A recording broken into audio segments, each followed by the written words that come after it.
Bonjour à tous, bienvenue dans cette nouvelle vidéo consacrée à la nouvelle Mégane électrique, enfin, disons plutôt une nouvelle mise à jour avant une éventuelle phase 2.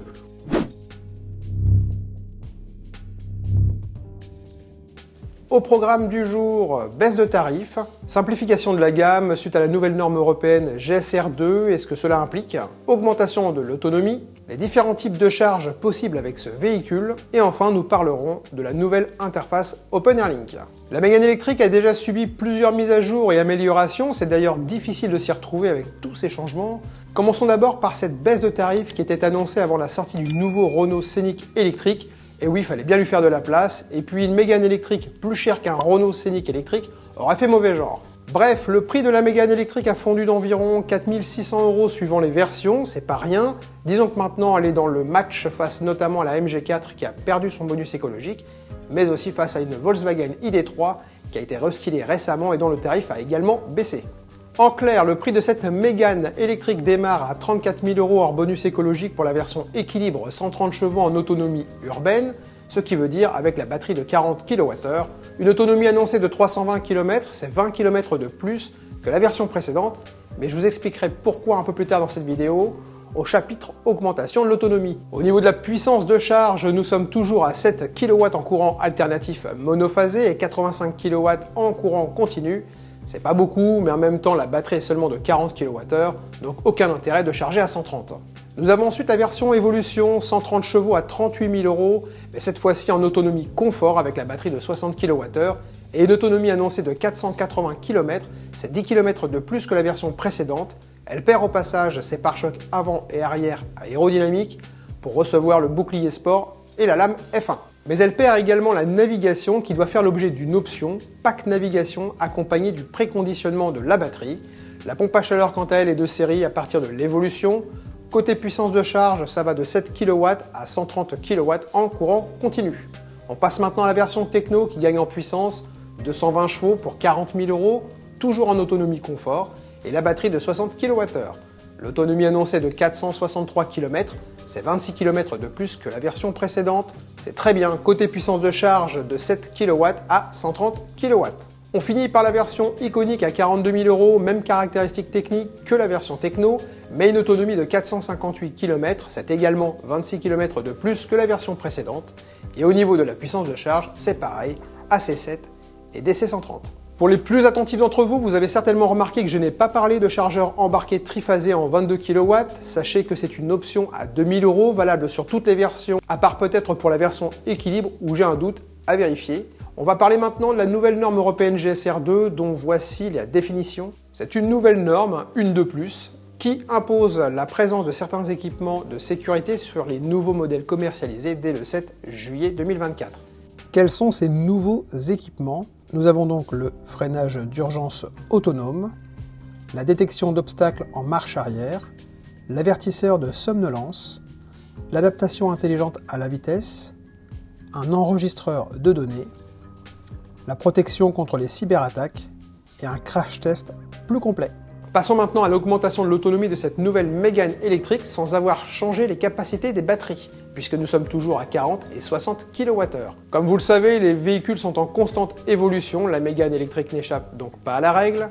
Renault a tout simplement redessiné les rétroviseurs afin d'en améliorer les flux d'air et ainsi limiter la traînée.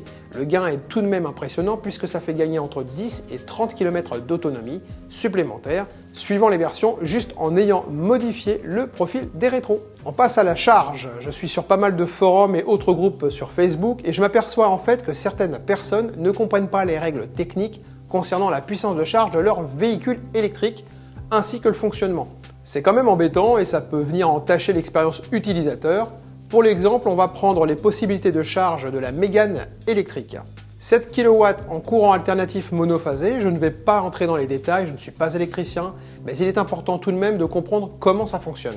Chez vous, en règle générale, sauf cas exceptionnel, c'est du courant alternatif monophasé qui circule, vous pouvez recharger votre Mégane équipée de la batterie de 60 kWh sur une prise électrique standard qui fait 2 kW, ça va être très long, il faudra environ 30 heures pour recharger le véhicule de 0 à 100%.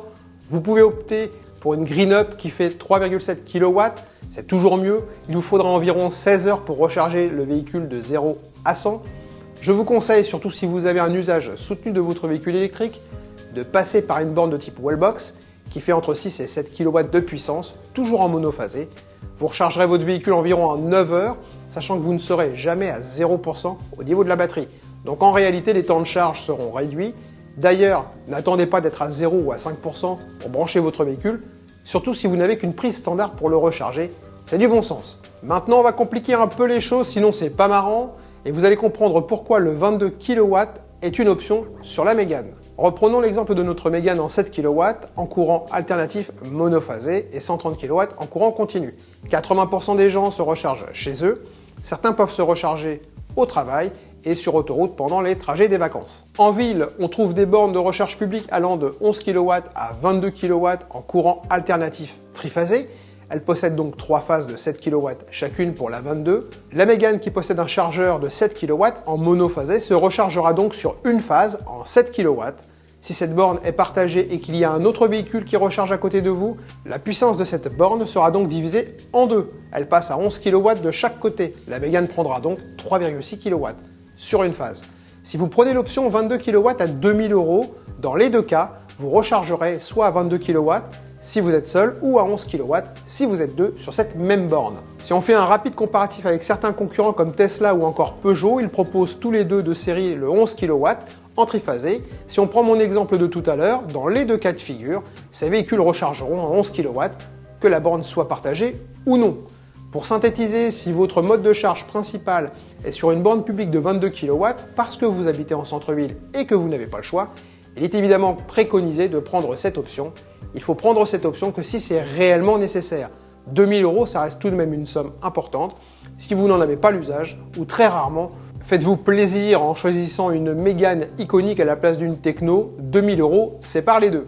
Attention, ça reste un avis personnel, bien entendu, vous faites ce que vous voulez. En ce qui concerne le chargeur embarqué de 130 kW, c'est différent puisque celui-ci est en courant continu. Il vous permettra de vous brancher sur les superchargeurs d'autoroute. Ils sont reconnaissables facilement puisque le câble est solidaire de la borne.